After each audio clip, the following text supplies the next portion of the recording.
আসসালামু আলাইকুম ওয়া রাহমাতুল্লাহি ওয়া বারাকাতুহু। আলহামদুলিল্লাহ, গত কয়েকদিনের মধ্যে আমাদের খামার কাজ প্রায় শেষের দিকে। বিশেষ করে যেদিকে ছাগল রাখবো এদিকে আলহামদুলিল্লাহ কাজ প্রায় শেষের দিকে। সবাই দোয়া করবেন।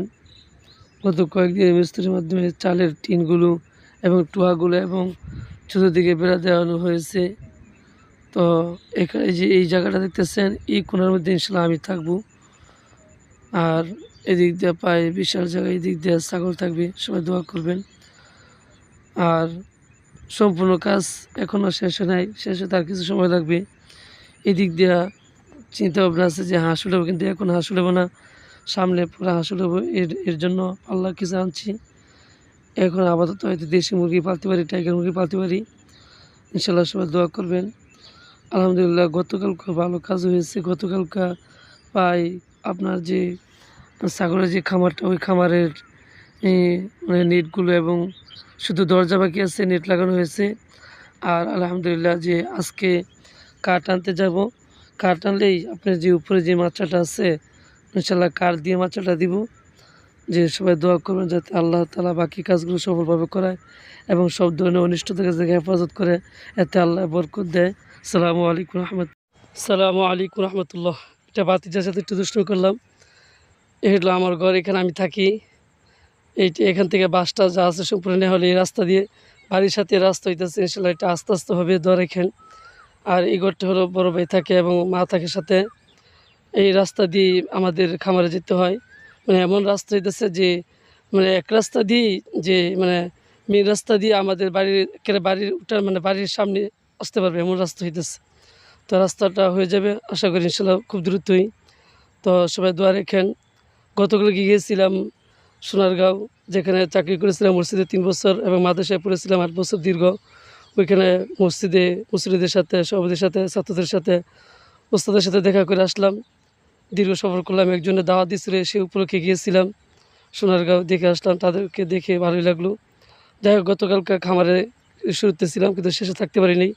আলহামদুলিল্লাহ গতকালকা অবশেষে মিস্ত্রিরা তাদের মানে হাজারবার চেষ্টা করার পর দীর্ঘ 1 সপ্তাহ পর তাদেরকে আনতে সক্ষম হয়েছি। গতকালকে তারা 2 জন এসেছে। 2 জন এসে আলহামদুলিল্লাহ মোটামুটি খামারে অনেক ভালো কাজ করেছে, যথেষ্ট কাজ করেছে। তারা 2 জনে, সাথে বড় ভাই ছিল সারাদিন, আমি ছিলাম না। আমি এক কাজে গিয়েছিলাম, সোনারগাঁও এবং ঢাকা গিয়েছিলাম। তো দোয়া করবেন যাতে আল্লাহ তাআলা আমাদের খামারের প্রতি বরকত দেয় এবং সব ধরনের অনিষ্ট থেকে হেফাজত করে এবং আমাদের খামারের কাজ যাতে দ্রুত করতে পারি, সেই হিসেবে আপনারা দোয়া রাখবেন। এই যে বহুত কাজ হয়ে গেছে, উপরের কাজ হয়েছে, আজকে হয়তো আরেকটু সামনে এগোবে। সবাই দোয়া রাখবেন। আসসালামু আলাইকুম রহমতুল্লাহ। আসসালামু আলাইকুম রহমতুল্লাহি ওয়া বারাকাতুহু। আলহামদুলিল্লাহ আমাদের বিসমিল্লাহ শখের খামারের কাজ আস্তে আস্তে এগিয়ে যাচ্ছে। গতকালকা ফজরের পর থেকে 2 ভাই মিলে আপনার সাথে বদলি ছিল, মিস্ত্রি ছিল। সে 4টা অ্যাঙ্গলের কাতা করে সে চলে গেছে। বাকি গর্তগুলো, যে অ্যাঙ্গলের গর্তগুলো আমরা দিবে সারাদিন অনেক কষ্ট করেছি। আসলে পরিশ্রমটা এটা কি, এটা যতক্ষণ পর্যন্ত না করা যাবে ততক্ষণ পর্যন্ত পরিশ্রম কষ্টটা বোঝা যায় না। আলহামদুলিল্লাহ আমার ভাই যে পরিমাণ কাজ করে আমি আর 100 ভাগের 1 ভাগ করি না। কিন্তু যেহেতু মাদ্রাসায় পড়াশোনা করেছি এর জন্য কাজ করার এত মানে একটা অভ্যাস নেই। তো কাজ করার পর হালকা নাস্তা করলাম ভাই এবং সাথে আমার কাকা ছিল। তারপর আমরা এখানে কিছুক্ষণ পরেই বাজারের উদ্দেশ্যে রওনা হব। খামারে কিছু বাঁশ টাস আনার জন্য গাড়ি দিয়ে 3 জনে রওনা হয়েছি। বাঁশ এবং যে কাঠ আর অন্য অনেক কিছু আছে প্রয়োজনীয়, ওই জিনিসগুলো আনার জন্য যে কাকার সাথে ছিল, আমি বাইরে ছিলাম, সাথে সাথে চলে গেছি। আমাদের গোপালদি বাজারের মধ্যে একটা বিখ্যাত হাট প্রতি বৃহস্পতিবার হয়। সেখানে এমন কোনো জিনিস নেই যে আপনি পাইবেন না। এই হাটটা অনেক বিখ্যাত, যে এতটাই বিখ্যাত, এটা নরসিংদী সহ কুমিল্লা সহ অনেক জায়গার লোকেরা একসময় এখানে এসে বিভিন্ন জিনিস ক্রয় করতো, বিক্রি করতো। কিন্তু কালক্রমের কারণে বিভিন্ন জায়গায় বড় বড় বাজার হয়েছে, এর জন্য এখানে আসা হয় না। বাঁশের দোকানের সাথে বেটার সাথে কথাবার্তা বললাম। তারপর আমরা এখান থেকে চলে গেছি আবার কাঠের দোকানে। সেখানে গিয়ে আমাদের গোপালদি বাজার, এখানে কাঠ সবসময় পাওয়া যায়, কিন্তু যখন বৃহস্পতিবার হাট হয় তখন হাটের সময় একটু বেশি পাওয়া যায়, মানে একটু কম দামে পাওয়া যায় অন্য দিনের তুলনায়।